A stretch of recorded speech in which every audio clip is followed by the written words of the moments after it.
What's up, guys? Welcome to Whiskey. My name is Jeff. This is a channel where I offer my thoughts and opinions on a specific whiskey, and if you stick around to the end, I'll be giving it a score as well. If that sounds interesting, hit subscribe down below, and with that out of the way, let's jump into our review. Today we're looking at the Glenglassaugh Torfa. Stick around.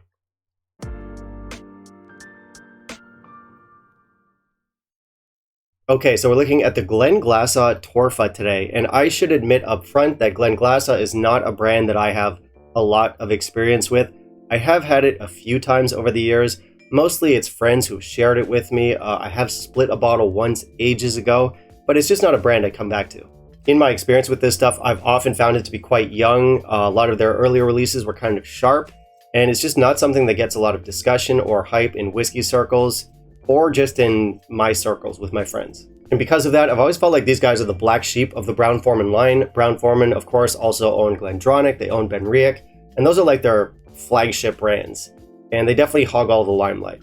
That's true now, and that was true under the previous owners, the Benriach Distilling Company, which was Billy Walker and his friends. Yeah, even then, this one just got no love. Like, if there's any whiskey brand out there that needs a hug, it's these guys. Aww. But that might change in the near future. I've heard that these guys are planning on putting out a new line relatively soon, which would add age statements to the lineup. I don't know if they're keeping their old releases, like I don't know if it's going to be like a Torfa 10, an Evolution 12, or if they're just going to sort of restructure everything with new names, new formulas. That remains to be seen. Regardless, the whiskey will change, and I'll be very curious to see what their master blender, Dr. Rachel Barry, cooks up for us. Of course, the whiskey will be older, and conceivably, hopefully, it'll also be better and more interesting. Anyway, our Torfa here is peated at 20 ppm. It's entirely matured in bourbon barrels with plenty of first fill, I'm guessing. It is a mainland distillery, so it's a mainland peated whiskey. Usually mainland peat is quite different from what we'll find in the islands or on Islay specifically. It's usually a lot more like earthy or grassy than it is salty. Now, mainland style peat is usually way less popular than its counterpart, and even me, I admit I prefer stuff from Islay, I prefer stuff from the islands. I think those salty maritime flavors are a perfect companion to peat, but I've had some really excellent mainland style peated whiskeys as well, so I am going in with an open mind. So let's see how this one goes. Let's jump into our review, and in the meantime, if you could kindly leave a like down below, that'd be greatly appreciated. For specs, we are getting everything we want here. This one comes in at 50% ABV, it is non-chill filtered, and our color is natural. Stupendous.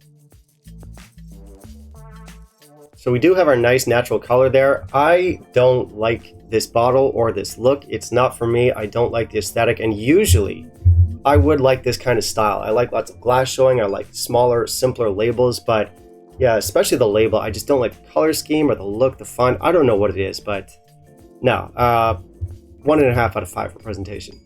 It does not say that it's non-chill filtered, although at 50%, why would it be? It does mention that it's natural color. We have a blurb on the back that talks about peat a little bit. Apparently Torfa means peat in Old Norse. Our info is okay. I just don't like this bottle. So I did add a touch of water here on the nose. This is obviously a peated whiskey, but it doesn't come on too heavy. It's a very grassy peat. And interestingly, a lot of those sort of like grassy, spicy notes in the nose come off a little bit like a rye whiskey might. This is also citrusy and mustardy. There's pepper, there's butterscotch, there's earth. It's not a complex nose, but it is different. For our palate, we have a nice oily mouthfeel. There's a good natural barley note in this. There's butter, there's caramel, there's spices, there's smoke, there's like honey roasted ham, there's honey mustard, there's mesquite, there's ginger ale, and there's pineapple. On the finish, we start leaning heavy into vanilla notes here. There's root beer, there's also oak, soil, ginger, bacon, orange, grilled pineapple, and some lingering peppercorn. It's a medium finish. All right, so this whiskey is okay. It's not something that I had really high hopes for. It's not a brand that I get excited about. It's not a great whiskey, but there are definitely some things in here that work. There are some things in here that I like. I do like how it kind of has an in-between character when it comes to peat. This one is, as I said, 20 ppm. A lot of the heavier stuff will be around 40 ppm, maybe even 50. A lot of the lightly peated stuff will be under 20. And of course, ppm isn't always a clear indicator of how like smoky or peaty something's going to be. But this stuff is lighter than the heavily peated stuff, and it's heavier than the lightly peated stuff. This is going to be peatier than stuff like Ardent American or maybe even Talisker, but it's not going to be near the level of your Isle of Big Boys. You know, a lot of those are around 40 to 50 ppm. A lot of lightly peated whiskeys are under 20. So this one is a nice middle of the road profile. I do like it when peat doesn't dominate the whiskey. Our flavors here are nice. It's not a complex whiskey, but I do like a lot of the oily butteriness we get in this. Now this one does get criticized a lot online for being too young. I don't think it's too young. It is bottle ready, but it would certainly benefit from a few more years in the cask, that's for sure. I think a lot of that is coming from where this brand was at a few years back. A few years back, a lot of their expressions, as I said earlier, kind of sharp, kind of hot. Things are getting better now.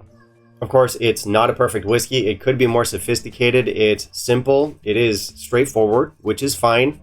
It's not exciting.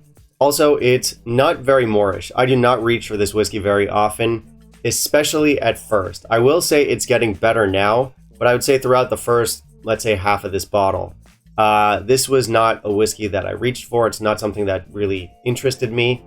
Now I think the whiskey is opening up. I'm starting to like it. I'm starting to appreciate it a little bit more, but still not a lot. Still, that's usually not the case with peated whiskeys. Usually peated whiskeys get worse with time and not better, so kudos. In terms of flavor profile, I might compare this to like a bourbon matured peat forward Highland Park meets Glenglassaugh. Now it's not as good as either of those, don't get me wrong, but we do get some of those like peaty, malty notes that we get from, let's say, a bourbon forward peaty Highland Park. And it's got the grilled pineapple, the oily rags, and that kind of rugged charm that we get from the Glenglassaugh 13.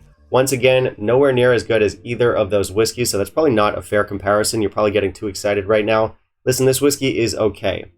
One thing of note, though, is, as I said, this is much better than it used to be.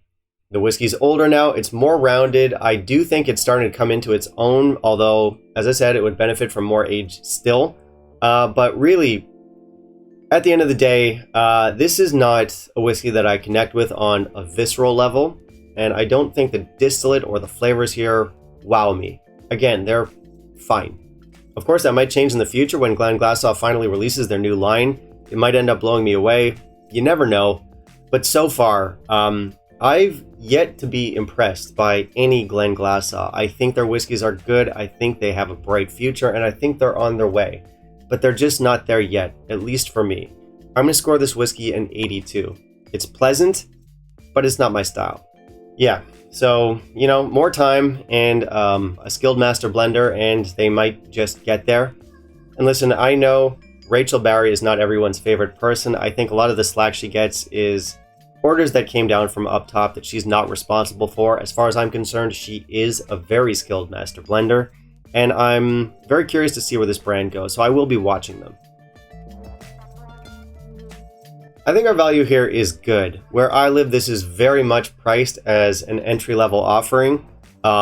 Yes, it is no age stated, but obviously it's 50% and it's naturally presented. So I don't really have any complaints about value. Based on my preferences, I probably won't be buying another bottle, at least not until the new line comes out. But for you guys, I would still say because it's affordable, it's worth trying once and just finding out where you land on it. Alright, that's it for me today, guys. Thank you very much for watching. If you want to help support the channel, please consider becoming a patron. Otherwise, you can like, comment, and subscribe. Always appreciated. And of course, I do want to hear from you. Have you tried Glenglassaugh Torfa? Have you tried a recent one? Have you tried an older one? There is a difference there. Let me know. Finally, down below in the comments, let me know what you want to see me review next, and I'll keep it in mind for my upcoming videos. Bye, guys.